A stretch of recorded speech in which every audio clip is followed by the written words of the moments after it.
انا اول مره اعمل اعلان سيس بنفسي، ما كانش معايا لا سكريبت ولا كان معايا فويس اوفر ولا حتى الملف بتاع الهويه البصريه بتاع الشركه. وده اخطر نوع فيديو انت ممكن تعمله كمونتير، لانك مش بتمنتج فيديو، انت بتصمم طريقه شرح المنتج نفسه. ولو بدات غلط حتى لو كان الانيميشن كان تحفه، الفيديو كله هيضيع.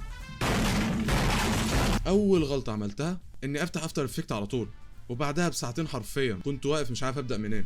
ساعتها فهمت ان الفيديو الساس مش نوع واحد، هما 3 انواع اساسيين، وهما التريلر وده هدفه ان يبيع احساس مش معلوم عن المنتج، التاور جايد او الديمو ده بيشرح المنتج خطوه بخطوه، وبعد كده عندنا النوع الثالث وهو نيو ابديتس. والنيو ابديتس ده بيعرف المستخدمين ايه الجديد. لو انت اخترت النوع الغلط مهما عملت فيه هو باظ. فاول سؤال هتساله، هل انا بعمل الفيديو عشان ابيع ولا عشان اشرح؟ بعد ما حددت طبعا النوع اللي هبدا بيه، اول حاجه بدات بيها ما كانش انيميشن، كان الصوت، لان الصوت هو اللي بيحدد سرعه الفيديو بالكامل من اوله لاخره. فالموقع اللي انا استخدمته عشان اطلع الفويس اوفر كان 11 لابس. وانت بقى في البرنامج دوت وانت بتختار الصوت، الفكره مش انك تختار صوت حلو، الفكره ان انت تختار صوت يمشي مع الفيديو بحيث يدي الاحساس الصح. هديك مثال، في فرق بين انك تختار صوت شبابي وحماسي، وفرق بين انك تختار صوت مثلا انثوي وهادي. As you can see, this is a test for 11 labs. As you can see, this is a test for 11 labs. فلما تيجي تختار الصوت تحدد اذا كان الصوت هيبقى من ولد او من بنت، تختار السن اذا كان يبقى سنه كبير او سنه صغير، والسرعه وطريقه النطق، لان طبعا اللهجه بتختلف من واحد للتاني. او كل ده بيغير شكل المونتاج بعد كده.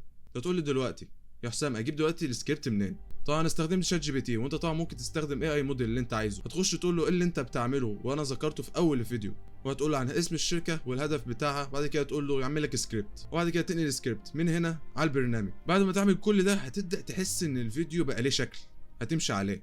وبكده نخش على المرحله اللي بعدها وهي الموسيقى. وهنا اغلب الناس بتتعامل مع المرحله ديت ان هي خلفيه انت بتحطها وتكمل، وطبعا ده غلط. الموسيقى هي التايم لاين بتاعك، كل انتقال، كل زوم، كل عنصر بيظهر المفروض يمشي مع البيت، وده يبقى اسمه البي بي ام، او بمعنى تاني سرعه الايقاع. كل ما البي بي ام كان سريع الفيديو هيبقى سريع برضه، وكل ما بقى بطيء هتحس الفيديو بقى بريميوم اكتر. واحيانا برضه احسن فيديوهات السيس اصلا ممكن ما تحطش اصلا فيها موسيقى، ما تكونش اصلا متطلبه، لان المنتج نفسه اصلا بيبقى هو الايقاع. قبل ما احرك اي حاجه دخلت على البريمير الاول. ليه؟ لان المحترف دايما بيفكر من ناحيه ان هو يركب الفيديو قبل ما يصنعه. قصت السكريبت، ظبطت التوقيت، ووزعت السكتات، وعرفت كل مشهد هيقعد قد ايه، ودلوقتي بقى عندي فيديو جاهز اقدر احرك عليه. بعد كده دخلت على المرحله اللي بعدها وهي السكتشنج والريفرنس،